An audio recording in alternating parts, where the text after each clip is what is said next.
अल्हम्दुलिल्लाहि रब्बिल आलमीन अम्मा बादु फ़ाउज़ु बिल्लाहि मिनश शैतानिर रजीम बिस्मिल्लाहिर रहमानिर रहीम अस्सलातु वस्सलामु अलैका या सय्यदी या रसूलल्लाह अस्सलातु वस्सलामु अलैका या सय्यदी या हबीबल्लाह। अस्सलामु अलैकुम व रहमतुल्लाहि व बरकातुहू। आखिरी 3 दिन का नफली एहतिकाफ़। आज हम एहतिकाफ़ के मौजू पर गुफ्तगू करते हैं। एहतिकाफ़ का मतलब अल्लाह ताला की इबादत के लिए जम कर बैठ जाना, इसका नाम एहतिकाफ़ है। एहतिकाफ़ बैठना आका सल्लल्लाहु अलैहि वसल्लम की सुन्नत है, मुस्तहब है। एहतिकाफ़ बड़ी फजीलत वाला अमल है। आका सल्लल्लाहु अलैहि वसल्लम हर रमज़ान में एहतिकाफ़ बैठा करते थे और जिस साल आका सल्लल्लाहु अलैहि वसल्लम का विसाल हुआ उस साल आप सल्लल्लाहु अलैहि वसल्लम ने 20 दिन का एहतिकाफ़ किया। सबसे अफजल एहतिकाफ़ रमज़ान मुबारक के आखिरी 10 दिनों का है। उम्मुल मोमिनीन हज़रत सैयदा आयशा सिद्दीक़ा रज़ी अल्लाह ताला अन्हा इरशाद फरमाती हैं कि आका सल्लल्लाहु अलैहि वसल्लम ने रमज़ान मुबारक के आखिरी अशरे में एहतिकाफ़ किया। हज़रत उमर फ़ारूक रज़ी अल्लाह ताला अन्हु फरमाते हैं कि आका सल्लल्लाहु अलैहि वसल्लम को मैंने कहा कि मैंने मन्नत मानी थी कि मैं एक रात मस्जिद हराम में एहतिकाफ़ बैठूँगा। आप सल्लल्लाहु अलैहि वसल्लम ने फरमाया अपनी मन्नत को पूरा करो। चनाचा उमर फ़ारूक रज़ी अल्लाह ताला अन्हा ने एक रात का एहतिकाफ़ मस्जिद हराम में किया। अहले इस्लाम माह मुक़द्दस रमज़ान मुबारक के आखिरी 10 दिनों में इबादत में बड़े शौक़ व ज़ौक़ का मुज़ाहरा करते थे। एहतिकाफ़ की 3 इक़साम हैं: एहतिकाफ़ वाजिब, एहतिकाफ़ सुन्नत और एहतिकाफ़ नफल। एहतिकाफ़ वाजिब जैसे कि आपने नज़र मानी कि या अल्लाह अगर मेरा फ़लाँ काम हो गया तो मैं तेरे लिए एहतिकाफ़ बैठूँगा या बैठूँगी, वो एहतिकाफ़ वाजिब ज़रूरी हो जाता है। एहतिकाफ़ सुन्नत ये एहतिकाफ़ आखिरी 10 दिनों में आका सल्लल्लाहु अलैहि वसल्लम बैठा करते थे, उसको एहतिकाफ़ सुन्नत कहा जाता है। इसके अलावा नफल एहतिकाफ़ ये 3 दिन का एहतिकाफ़ होता है। ज़रूरी नहीं कि 3 दिन का हो, आप उसको 2 दिन, 4 दिन या 1 दिन। नफली एहतिकाफ़ में मुद्दत मुतय्यन नहीं है। सुन्नत एहतिकाफ़ में शराइत होती हैं कि आप एहतिकाफ़ वाली जगह से बाहर नहीं जा सकते और रोज़मर्रा के काम नहीं कर सकते। सुन्नत एहतिकाफ़ की ये शराइत हैं, लेकिन जो नफली एहतिकाफ़ होता है उसके अंदर ये शराइत नहीं होती। नफली एहतिकाफ़ में आप जब भी नियत करें उसमें रोज़े की शर्त भी नहीं है। सुन्नत एहतिकाफ़ में रोज़े रखना लाजमी है। रोज़े के बगैर आप सुन्नत एहतिकाफ़ नहीं कर सकते।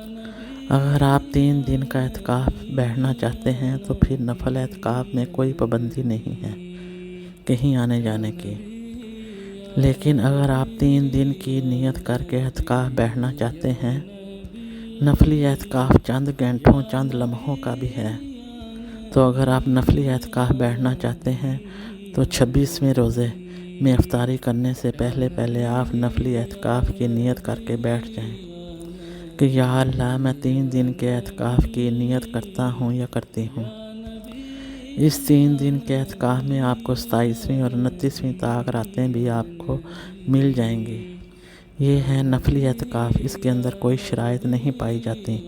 अगर आप इस दौरान बाहर भी आ जाती हैं, सहरी और इफ्तारी बाहर आकर कर लेते हैं और रोज़मर्रा के काम भी आप करना चाहें तो कर सकते हैं।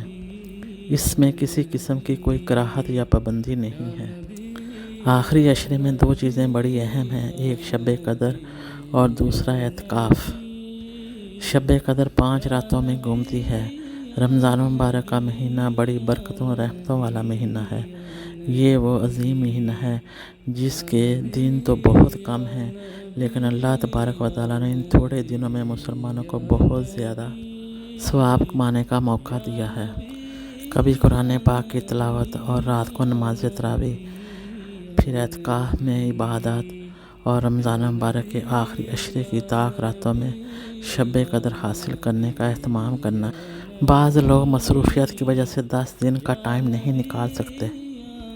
वो रमज़ान मुबारक के आखिरी 3 दिनों में 3 या 2 या 1 दिन का एहतिकाफ़ भी कर सकते हैं। ये बहुत अच्छा अमल है। जितनी देर वो अल्लाह तबारक व तआला का कुर्ब हासिल करते रहेंगे, اللہ تعالیٰ کی رحمتوں کی برسات ان پر ہوتی رہے گی۔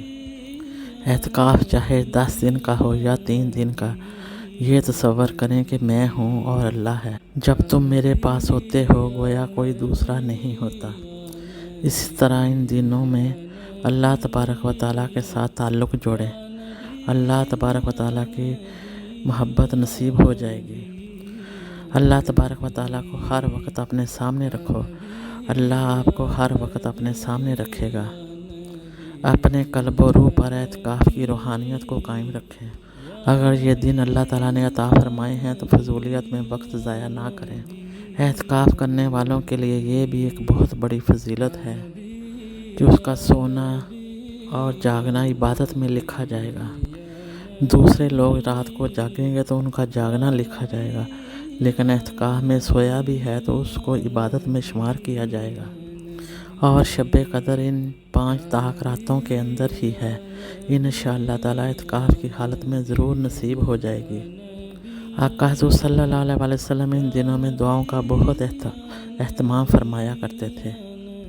آپ بھی آقا حضور صلی اللہ علیہ وسلم کی سنت مبارکہ کا سامنے رکھتے ہوئے دعاؤں کا اہتمام فرمائیں۔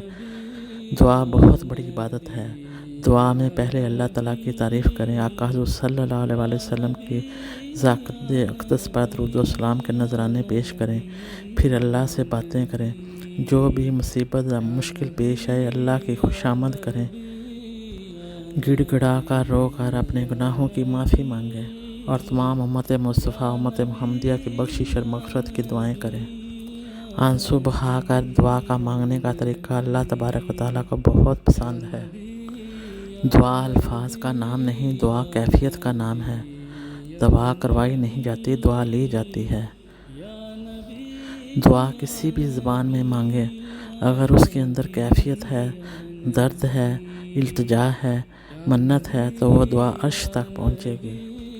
ان 10 دنوں میں دنیا داری سے کنارہ کشی اختیار کریں، اپنے آپ کو اس تنہائی کا عادی بنائیں۔